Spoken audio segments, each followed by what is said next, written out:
புது சிருஷ்டியின் குடும்பமும் கடமைகளும். Reprint number 4837, பக்கம் 165. தலைப்பு: தேவபக்தியுள்ள ஒரு வாலிப ராஜா. ஆதார வசன பகுதி 2 நாளாகமம் 34ஆம் அதிகாரம் 1 முதல் 13 வசனங்கள். நீ உன் வாலிப பிராயத்திலே உன் சிருஷ்டிகரை நினை. பிரசங்கி 12ஆம் அதிகாரம் 1ஆம் வசனம். ராஜாவாகிய மனாசே ஆமோன் என்னும் பொல்லாத குமாரனை உடையவனாய் இருந்தார். ஆமோன் 2 வருஷங்கள் மாத்திரமே அரசாண்டு தன் சொந்த அரண்மனையில் உள்ள தன் ஊழியக்காரர்களால் கொல்லப்பட்டார். இவரது குமாரனும் நம்முடைய இப்பாடத்தின் மையமுமான யோசியா தன்னுடைய 8வது வயதில் ராஜாவானார். இவரது 16ஆம் வயதில் இவர் இருதயம் சர்வ வல்லமையுள்ள தேவனை தேடவும் அவருக்கென்று சேவிக்க விரும்பவும் துவங்கினது. இவரது 20ஆம் வயதில் மதத்தின் விஷயத்திலுள்ள இவரது காரியங்கள் ஆழமாகவும் உறுதியாகவும் இருந்தது மற்றும் ராஜாவாக இவர் தன் கையில் பெற்றிருந்த அதிகாரத்தினால் சீர்திருத்தத்தின் வேலையினை துவங்கிட இவர் துணிந்தார். விக்கிரகங்களும் அவைகளின் கோவில்களும் அவைகள் தொழுது கொள்ளப்படுவதற்கான மேடைகளும் அழிக்கப்பட்டன. முன்பே சொல்லப்பட்டது போன்று இன்னும் பள்ளத்தாக்கானது அவமதிக்கப்பட்டு எருசலேமின் குப்பைகளை போடும் இடமாக்கப்பட்டது. கர்த்தருடைய ஆலயமானது பழுது பார்க்கப்பட்டது மற்றும் விக்கிரக அசுசிகள் அனைத்தினின்றும் அது சுத்திகரிக்கப்பட்டது மற்றும் அங்கு மீண்டுமாக சர்வ வல்லவரை துதிப்பதும் தொழுது கொள்ளுவதும் கொண்டு வரப்பட்டது. இதற்கும் மேலாக ராஜா தன் செல்வாக்கினை பயன்படுத்தி ஒரு காலத்தில் தன்னுடைய ராஜபாரத்தின் வடக்கு பகுதியின் 2 கோத்திரங்களின் இடமாக காணப்பட்ட இடத்திலுள்ள விக்கிரகங்களையும் அழித்து போட்டுவிட்டார்.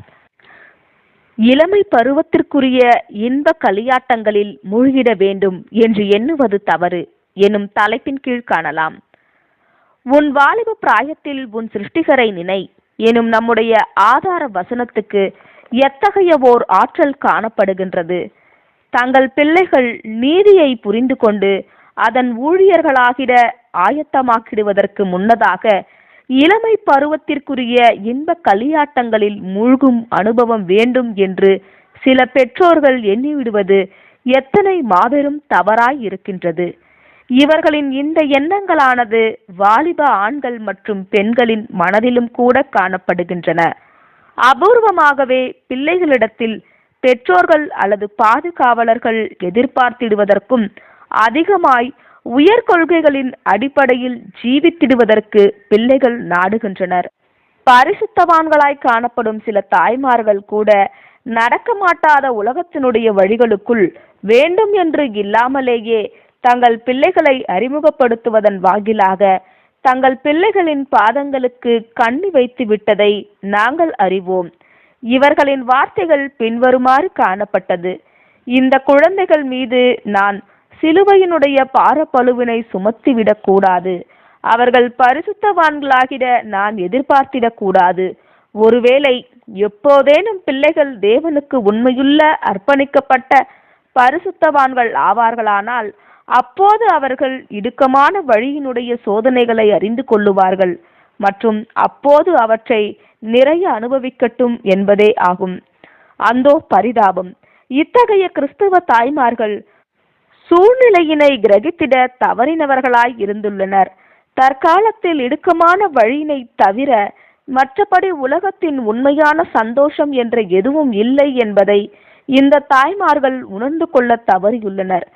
சுயத்தை திருப்திப்படுத்திடுவதற்கான, பெருமைக்கான, இச்சைக்கான, பாவத்திற்கான, சுயநலத்திற்கான விசாலமான பாதை தூரத்திலிருந்து பார்க்கையில் உண்மையாகவே அருமையான காட்சியாகவே தான் இருக்கும்.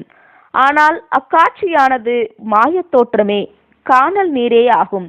அது ஒருபோதும் சென்று அடையப்பட முடியாது. அது ஒரு மாய தோற்றம்.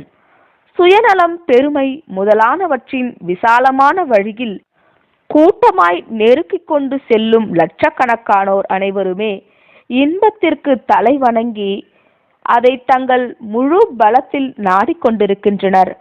ஆனால் இவ்வழியில் போய்கொண்டிருக்கும் இந்த லட்சக்கணக்கானவர்களில் எத்தனை பேர்தான் இன்பத்தை கண்டடைந்துள்ளனர்? இவர்கள் இன்பத்தை தேடுபவர்கள் மாத்திரமே, மாறாக இன்பத்தை கண்டடைபவர்கள் அல்ல என்று நாங்கள் கருதுகின்றோம். சுயத்தை பலி செலுத்திடும் இடுக்கமான வழியில்தான், மாபெரும் போதகரின் அடிச்சுவடுகளில்தான், அவரை பின்பற்றும்படிக்கு சிலுவையை எடுத்து செல்வதில்தான், அவர் தம் ஜீவனை ஒப்பு கொடுத்தது போன்று நாம் ஜீவனை ஒப்பு கொடுப்பதில்தான், அவரோடு ஆளுகை செய்யத்தக்கதாக அவரோடு கூட பாடுபடுவதில்தான், அவரோடு கூட பிழைத்திருக்கத்தக்கதாக அவரோடு கூட மரிப்பதில்தான் உலகத்தில் அந்த ஒரே உண்மையான இன்பமும் மெய்யான சந்தோஷமும் காணப்பட முடியும் என்று நாங்கள் கருதுகின்றோம். விசாலமான வழியில் பிரவேசித்துள்ளவர்களில் வெகு சிலரே இடுக்கமான வழிக்கு திரும்புகின்றனர். விசாலமான வழி என்பது சந்தோஷம் மற்றும் மகிழ்ச்சியான ஒன்று என்ற தவறான அபிப்பிராயத்தினை பிள்ளைகளுக்கு பெற்றோர்களும் நண்பர்களும் கிறிஸ்தவர்களும் கொடுத்திருக்கின்றனர். ஆனால் விசாலமான வழியோ சந்தோஷமானதல்ல என்று பிள்ளைகள் கண்டுபிடிக்கையில் அவர்கள் இயல்பாகவே இடுக்கமான வழியும் கூட மிகவும் மகிழ்ச்சியற்றதாக இருக்கக்கூடும் மற்றும் அதிகம் விரும்பத்தகாததாக இருக்கக்கூடும் என்று எண்ணி விடுகின்றனர். ஒவ்வொரு குழந்தையினுடைய மனதிலும் ஓரளவுக்கு எளிமையும் நேர்மையும் காணப்படும் எனும் தலைப்பின் கீழ் காணலாம். விசாலமான வழியில் நடந்த பிற்பாடு இடுக்கமான வழியினை கண்டடைந்த சிலர், ஓ, கர்த்தருடைய வழியினை, சத்தியத்தின், சந்தோஷத்தின், சமாதானத்தின் மற்றும் மகிழ்ச்சியின் வழியினை ஏன் நான் ஆரம்ப காலங்களிலே கண்டு கொள்ளவில்லை என்று புலம்பியுள்ளனர். அனைவருமே சீரழிந்த நிலையில்தான் பிறந்திருப்பினும் ஒவ்வொரு குழந்தையினுடைய மனதிலும் ஓரளவிற்கு எளிமையும் நேர்மையும் காணப்படவே செய்கின்றது. இந்த கொள்கையே ஆசிரியர்களாலும் பொதுவான உதவியாளர்களினாலும் பயன்படுத்தப்பட வேண்டும். ஒருவேளை குழந்தை சரியான பாதையில் வழிநடத்தப்பட்டால் குழந்தையானவன் மிகவும் சீக்கிரமாக தன் சிருஷ்டிகருடன் ஓர் உறவினையும் இணக்கத்தினையும் அடைந்து விடுவான். ஆசிரியர் வேண்டும் என்ற அவசியம் எப்போதும் இருப்பதில்லை. சில சமயங்களில் தேவனுடைய வழிநடத்துதலின்படி உன்னதத்திலிருந்து வரும் செய்தியானது இருதயத்தை சென்றடைந்து எதிர்ப்பு ஏதுமின்றி இருதயத்தினை இழுத்து விடுகின்றதாய் இருக்கின்றது. பிள்ளையினால் ஜீவியத்தின் மாயம் புரிந்து கொள்ளப்படுகின்றது. பரத்திலிருந்து வரும் ஞானத்தினுடைய அவசியம் அடையாளம் கண்டு கொள்ளப்படுகின்றது மற்றும் அநேகமாக ஊழியக்காரன் வாயிலாகவோ, அநேகமாக பெற்றோருடைய அறிவுரையின் வாயிலாகவோ, அநேகமாக ஒரு நண்பனுடைய ஆலோசனை வாயிலாகவோ, அநேகமாக ஒரு கைப்பிரதி அல்லது புத்தகம் வாயிலாகவோ வாலிபனுடைய இருதயத்திற்கு ஞானத்தின் பாதை சுட்டி காண்பிக்கப்படுகின்றது மற்றும் கர்த்தரிடத்திற்கும் இடுக்கமான வழியினிடத்திற்கும் சுட்டி காண்பிக்கப்படுவான். தெய்வீக வழிகாட்டுதலின் கீழ் சித்தமே நம்முடைய எதிர்காலத்திற்கான உண்மையான வழிகாட்டியாக இருக்கின்றது என்றும், சித்தத்தை சரியாய் வழிகாட்டப்பட்ட நிலையிலும் சித்தத்தை ஸ்திரமாகவும் பெற்றிருப்பதே மிக முக்கியமான காரியம் என்றும் நாம் நினைவில் கொள்ள வேண்டும். பாவம் மற்றும் சுயநலத்தின் விசாலமான பாதையிலும் மற்றும் இன்று தேவனிடமிருந்து தூர நிலையிலும் உள்ள அநேகரில் சிலர் தன் ஜீவியத்தின் நடத்தைக்கும் நிலைமைக்கும் முற்றிலும் முரண்பாடும் அநேகம் நல் இயல்புகளை தன் மனதினுடைய அமைப்பில் பெற்றவர்களாய் இருப்பார்கள். ஆனால் வழி நடத்துவதற்கும் வழிகாட்டுவதற்கும் சித்தம் இல்லாமல் அவன் கீழ்நோக்கி போகிறவனாகவே இருப்பான். இது போலவே முன்னோர் வழிவந்த சரீர மன ஒழுக்க ரீதியிலான அநேகம் பலவீனங்கள் காரணமாய் தொடர்ந்து விசாலமான வழியில் இழுக்கப்படும் நிலையில் சிலர் இடுக்கமான வழியில் காணப்படுவர்.